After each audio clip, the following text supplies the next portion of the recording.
مشاهدينا الأفاضل، طبتم وطابت أوقاتكم. نشرة أخبار الفضاء الإريترية لهذه الفترة يصحبكم فيها محمود عبد الله بكفاح، والتي نستهلها بأهم وأبرز العناوين.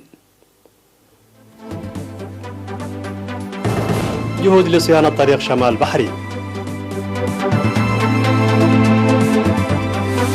بناء سد في منطقة أقرع بمديرية نخفة.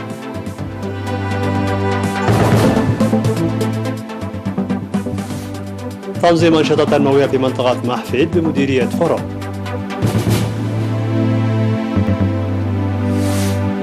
منظمة الصحة العالمية تعد الدول الفقيرة بتوفير 120 مليون اختبار سريع للكشف عن فيروس كورونا.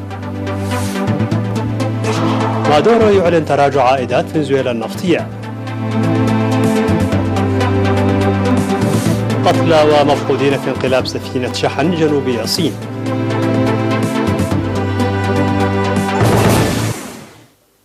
مرحبا بكم من العناوين إلى التفاصيل. تشهد البلاد تنفيذ أنشطة تنموية فاعلة تشتمل على حفظ المياه وحماية التربة وشق وصيانة وتوسعة الطرق الترابية والمسفلتة بتوظيف القوى البشرية والآليات الثقيلة. ومنذ شهرين تجرى أعمال صيانة وتوسعة لطريق شمال بحري الاستراتيجي بالتنسيق بين مشروع الدهلو 2 وأعضاء قوات الدفاع المرابطة في المنطقة. للمزيد من التفاصيل حول هذا الخبر إليكم التقرير التالي بصوت الزميل أمير عثمان. طريق شمال بحري المسفلت هو طريق يربط بين مديريتي سرجقة وجندع، وكان قد تعرض بعدا من أجزائه لانهيار أرضي، ومنذ شهرين يشهد أعمال صيانة وتوسعة بمشاركة ودعم آليات ثقيلة.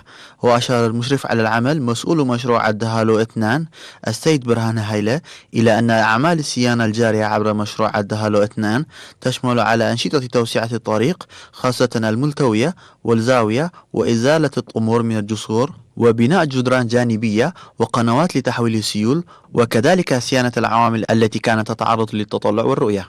وذكر السيد برهانة بأن الأعمال الجارية بالتعاون مع أعضاء قوات الدفاع منذ شهرين في مناطق صابور وسلومونة وفلفل أشرفت على الاكتمال، وقد أزيلت الطمور من أكثر من 25 جسرا، فيما ظلت تجرى عمل فعالة لتوسيع الطريق. وأشار مدير مديرية جندع السيد عمر يحيى حجي إلى أن طريق شمال البحري المسفلت هو طريق تم شقه بالقدرات المحلية في إطار برامج التنمية الجارية، وله أهمية كبيرة في تعزيز النشاط السياحي باعتباره يمر عبر المحمية الوطنية ودافع قوي لجذب الاستثمارات الضخمة.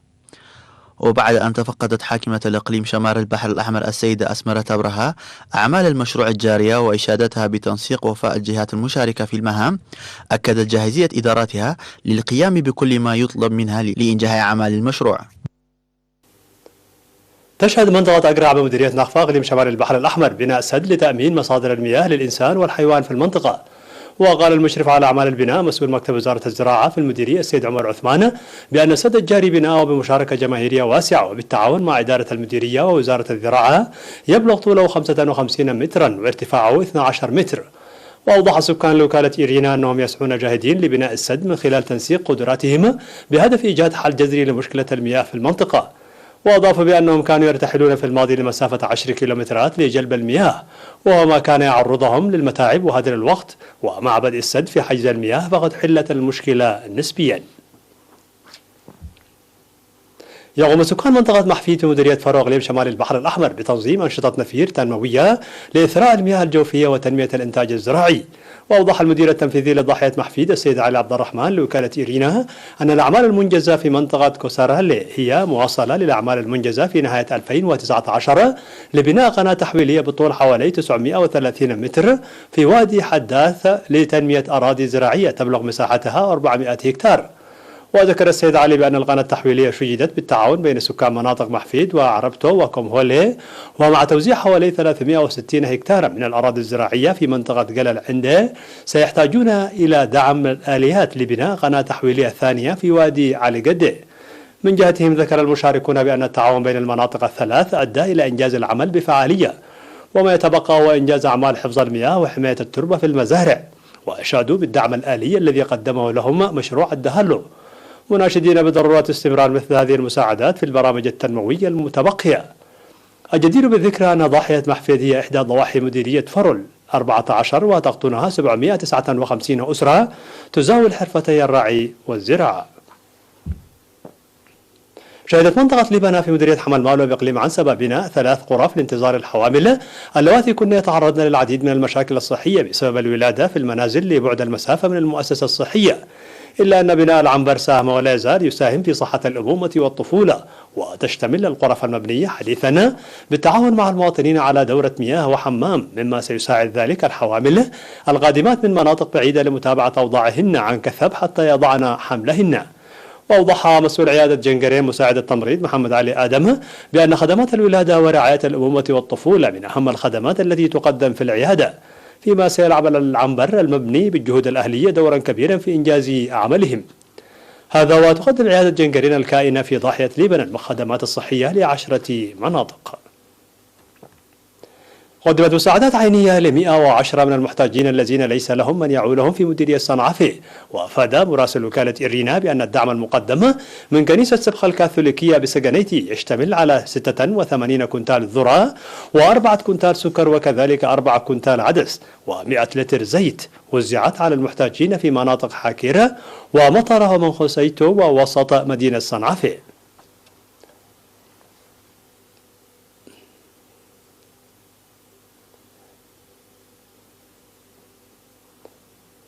مشاهدينا الأفاضل، كانت هذه الأخبار الداخلية. فاصل قصير ونوافيكم بالأخبار العالمية، فابقوا معنا.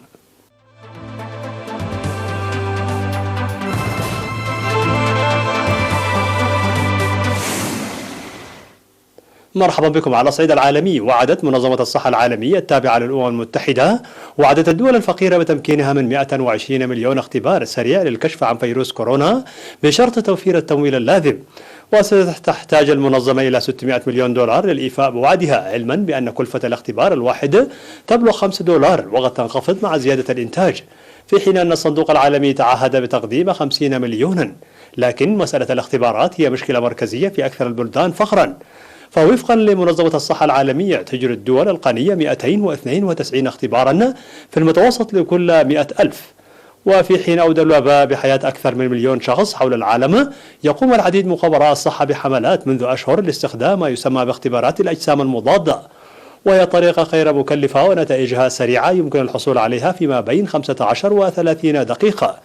وتأتي هذه الإعلانات مع استمرار انتشار الوباء في كل أنحاء العالم، خصوصا في أوروبا حيث ما يزال الفيروس ينتشر بمعدل مرتفع.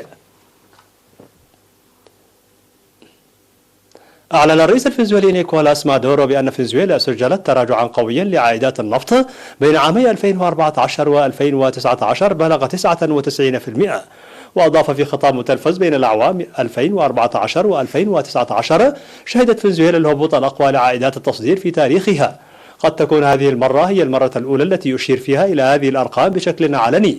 وأضاف أن السبب الرئيسي وراء ذلك هو الحرب المعلنة على أسعار النفط بهدف مهاجمة أكبر المنتجين في العالم. لكن الخبراء الذين يقرون بأن العقوبات المفروضة على فنزويلا فاقمت من الأزمة يرون أن السبب هو سوء الإدارة الاقتصادية والفساد.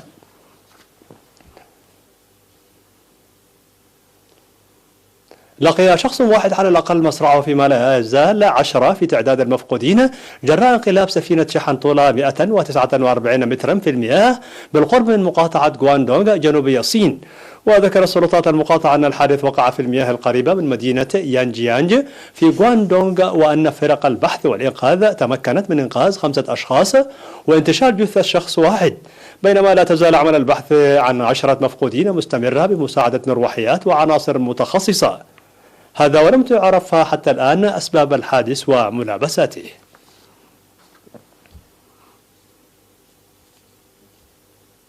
في الخبر الأخير، يعمل رجال الإطفاء على إخماد حريقي غابات في شمال كاليفورنيا تسببا حتى الآن في مقتل 3 أشخاص واشتعال النيران بمصانع للنبيذ وإجلاء عشرات الآلاف في ظل توقعات بأن يعيق الطقس الحار والجاف جهود السيطرة على النيران. والضحايا ال3 الذين سقطوا بمقاطعة شاس الواقعة على بعد نحو 320 كيلومترا إلى الشرق من سان فرانسيسكو جميعهم من المدنيين بحسب إفادات قائد شرطة المقاطعة. وبذلك يرتفع عدد القتلى إلى 29 شخصا منذ منتصف أغسطس جراء أسوأ حرائق غابات سنوية شهدتها كاليفورنيا على الإطلاق من حيث المساحة. هذا وقد أعلن جافن نيوسوم حاكم ولاية كاليفورنيا حالة الطوارئ في 3 مقاطعات. مشاهدينا الأفاضل، بهذا نكون قد وصلنا بكم إلى نهاية النشرة. شكرا على حسن المتابعة، دمتم بألف خير.